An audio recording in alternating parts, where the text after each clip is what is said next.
Greetings, this is Paul the Poke from PaulthePoke.com. Welcome to This Week in Prophecy. We have developments in Syria, DeDollarization, and pardon me, I think everybody knows where that's going. We're going to start in Syria, specifically Jeremiah 49, verses 23 through 27, concerning Damascus. Hamath and Arpad are put to shame. So, real quick, Arpad is the furthest north in Syria. Arpad is essentially modern-day Aleppo. Hamath is south of there. And you keep following the road south, you end up in Damascus. We're going to have a map, and we'll go over that, discuss it, the geography of it. For they've heard a bad report. They are agitated like the sea. Their anxiety cannot be calmed. Damascus has become feeble. She has turned to flee. Panic has gripped her. Anguish and pain have seized her like a woman in labor. How is the city of praise not forsaken, the town that brings me joy?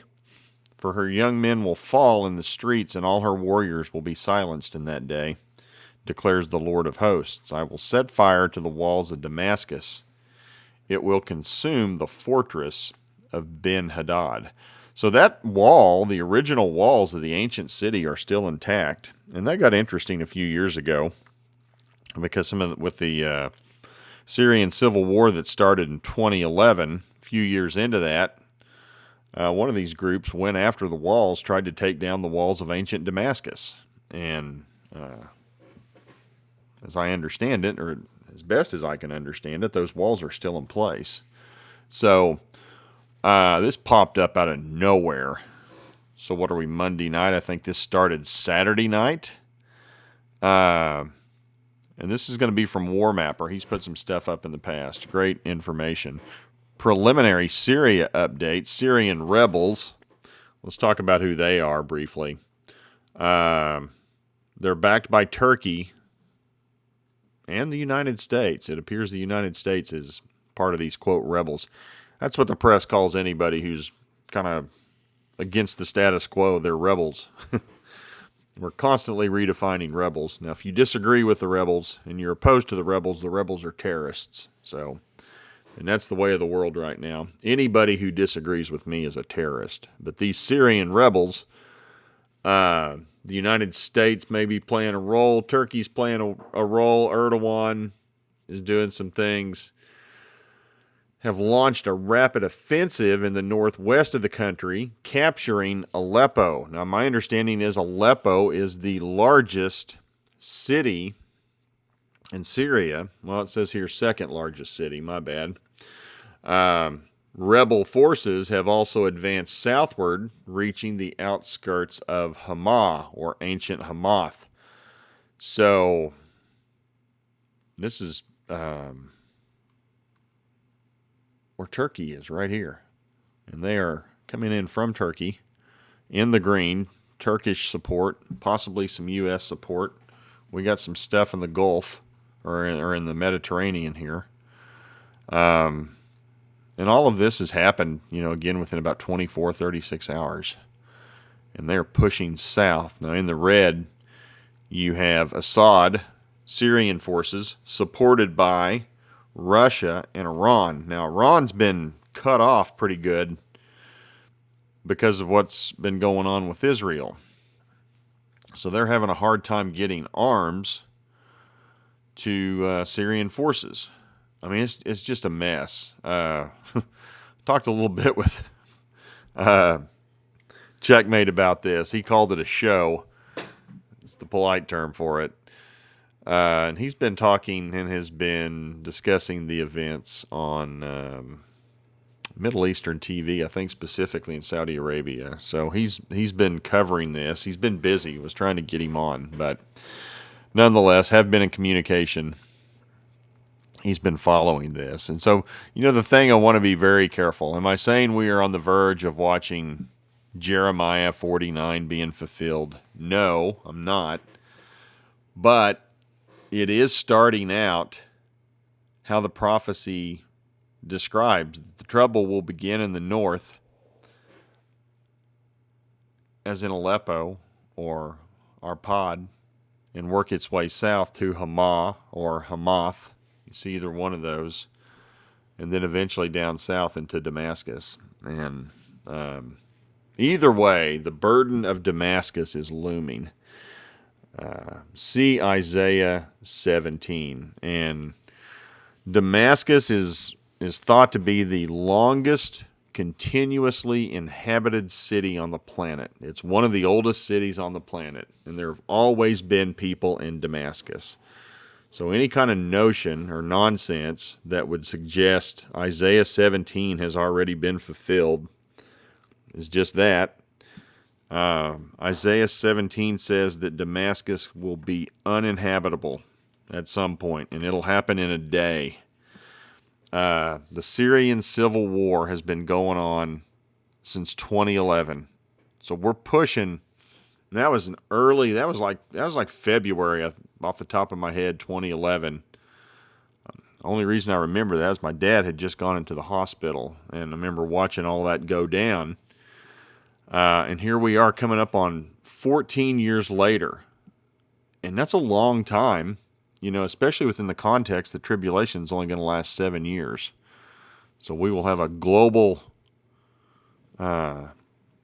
period of time of 7 years that will bring about God's judgment and placing Christ in charge in Jerusalem to rule and reign and run planet Earth. And you say that and the critic gets all fired up. Oh, that'll never happen. Jesus is not going to run the planet. Yes, he is. That's what it says. So just file that away. Know that's coming. And know that Damascus will cease to exist at some point. Hasn't happened yet. Isaiah 17 says it's going to happen, as well as Jeremiah 49, verses 23 through 27. So, even I've seen some things on X or Twitter that we've had some people enter the presidential palace, which is outside of Damascus, Assad's presidential palace. I don't know. Been kind of quiet today, but thought I'd get this out here. So, transition to there will be a global currency that everybody will use or else. Revelation 13, verses 16 through 17. Now, we're in the back half of the tribulation, the last 3.5 years here. Also, we take the position here that it has not started, so we're not in the tribulation, as I view the landscape. I know that's controversial to some, but it's my take on it when I read it. So, and he causes all, the small and the great, and the rich and the poor, and the free men and the slaves, to be given a mark on their right hand or on their forehead, and he provides that no one will be able to buy or to sell except the one who has the mark, either the name of the beast or the number of his name. So there will be a single global currency. Now, right now, the most dominant currency on the planet is the United States dollar. It's losing strength. It's lost a lot of strength. We have a group of countries, the BRICS, Brazil, Russia, India, China, South Africa, and some friends who want to have their own currency. And they want to start completing trade in their local currencies, or eventually one of these days a singular currency. Now, will that currency be this single global currency? I don't know the answer to that. Plausible. But we do have some competition starting to emerge as to what's going to actually rule the day when it comes to a currency, a single currency. We got crypto taking off. Which one of those cryptocurrencies? Which token? How will things be transacted? What's that going to look like? How do we get there? Don't know the answer to that, but we do know there will be a single currency at some point here for planet Earth. So this is a statement, a post, I don't know what we want to call it, from Truth Social. That's Trump's social media website. The idea that the BRICS countries are trying to move away from the dollar while we stand by and watch is over. Yeah, that's what Biden was doing, just standing by and watching. We require commitment from these countries that they will neither create a new BRICS currency nor back any other currency to replace the mighty U.S. dollar, or they will face 100% tariffs and should expect to say goodbye to selling in the wonderful U.S. economy. They can go find another sucker. There's no chance that the BRICS will replace the U.S. dollar in international trade, and any country that tries should wave goodbye to America. So Trump's put his flag in the ground. Y'all better knock it off, or you will not be allowed to trade with the United States. And they need us a lot more than we need them, because we're bringing things back. You can see he's wanting to create manufacturing back home, and we be more reliable on our own needs. Which is kind of a tangent to what happened last night. Prime Minister Trudeau of Canada, he came down and flew down to Mar-a-Lago, and he voiced some concern about how these tariffs would just cripple the Canadian economy. And he explained to him that, hey, you know what? You could become the 51st state of the United States, and we would allow you to be the governor.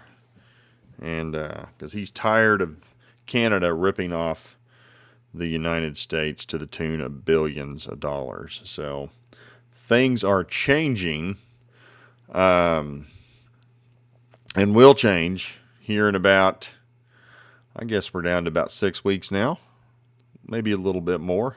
January 20th. Well, yeah, it's about right. 6 weeks, 7. So we'll keep an eye on those things. It's like things have kind of slowed down. It's like we're waiting for everything to transition, get into place, and then hang on would be my guess. And we're going to close with President Joe Biden has pardoned his son Hunter. And I picked 2 verses, and there's a ton of them, about showing favoritism or injustice, partiality, whatever we want to call it. Don't do it. It's pretty straightforward. 2 Chronicles 19, verse 7. Now then, let the fear of the Lord be upon you. Be careful about what you do, for the Lord our God will have no part in injustice or partiality, or in the taking of a bribe. Huh. Was that quid pro quo? Didn't Joe do that once or twice? Levered his position against some folks in Ukraine to get his way? I don't know. There's a video of him doing that, bragging about it. Well, politicians are good at this. What was it? Somebody was saying today, I was doing a home visit. The word politics. Poly, many. Ticks, bloodsuckers, many bloodsuckers. That's what a politician is. Was their breakdown of the word. Kind of funny. Colossians 3, verse 25, whoever does wrong will be repaid for his wrong, and there is no favoritism. It's over and over. No favoritism, no impartiality, be honest, judge in righteousness and fairness. Don't benefit the rich or oppress the poor when it comes to judgments and matters of the law. And the result of it is death. I mean, it's sin. We all die. Just another way a person can sin, which will result in death. The wage of sin is death. So validates that. Joe's getting up there in years. I'm not saying this is going to be the one that pushes him over, or that because he did this, his death is imminent. That's not the point. The wage of sin is death is the point. So anyway, President Joe Biden, again, has pardoned his son Hunter. Here's the money paragraph, if you will, for these or for those offenses against the United States, which he has committed or may have committed or taken part in during the period from January 1, 2014 through December 1, 2024, including but not limited to all offenses charged or prosecuted, including any that have resulted in convictions, by Special Counsel David C. Weiss, U.S. District Court of the District of Delaware, and blah, blah, blah. Also, United States District Court of Central California. So, he got a darn near an 11-year path. Whatever Hunter did for those 11 years, not going to do anything. Now, the interesting thing, we'll get to that here in just a second. Joe's given his reasons why he did it. If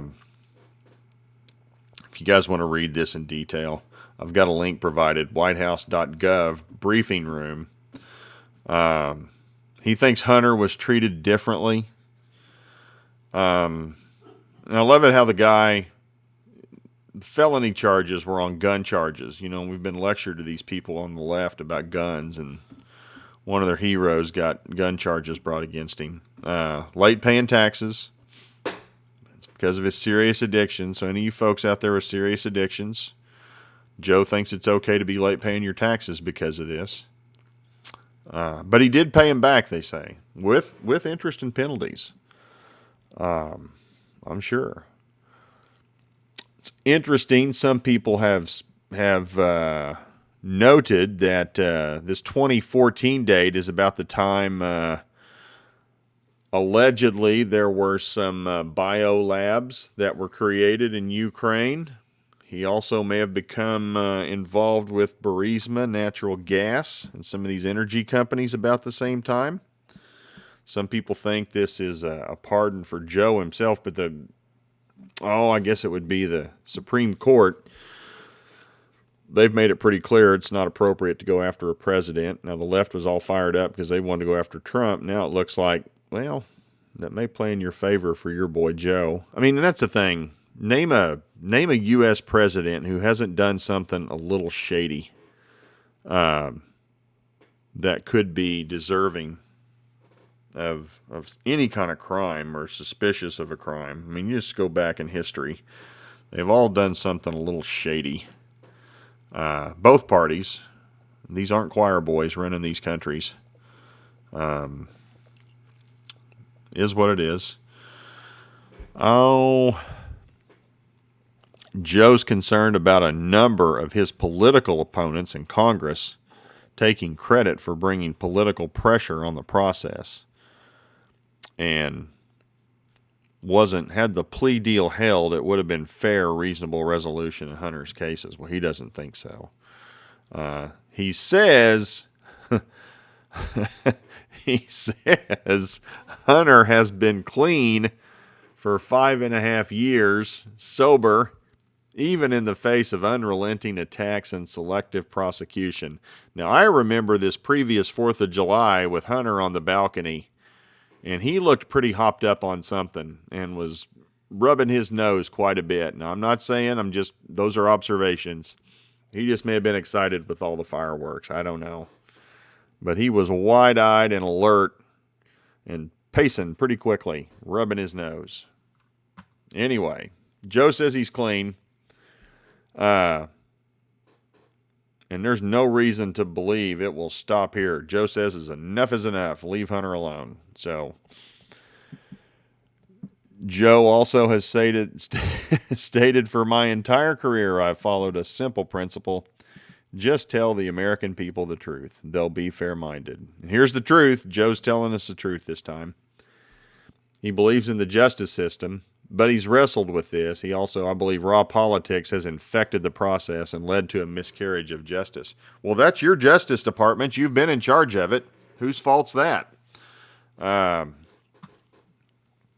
Anyway, he made the decision this weekend. There's no sense of delaying it further. Hope the Americans will understand why a father and a president would come to this decision. So, executive grant of clemency, Joseph R. Biden Jr.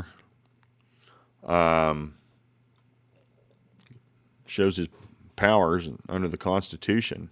Full and unconditional pardon. Now, this is what gets interesting. Okay, so Hunter's got a free and clear. He's free and clear. And there are people now talking about bringing him into court. You can't plead the fifth or convict yourself because you've been freed and cleared, so you've got to talk. What's he going to say? That'd be fascinating. No, they're not going to do this while Joe's the president, but maybe once Trump's president, have a little meeting of the minds there on Congress. Hey, we want to talk to you, Hunter. Now, you're going to be fine. You're not going to be convicted during these time periods. You were granted a full and unconditional pardon, but we do want some facts from you. That could be interesting. And then the other thing people are talking about, who else is Joe going to pardon? His brother? His wife? I don't know. Other family members? I mean, we got about 6-7 weeks before we run out of time. Something to think about. Anyway, that's all we got for today. If you enjoyed this, please feel free to share at PaulthePoke.com. As things become available, we will report on them. Again, things are kind of quiet right now. We'll just move forward and report on things as they happen. Appreciate you guys taking the time to follow along. Hope you guys are having a good one. Talk to you later. Bye.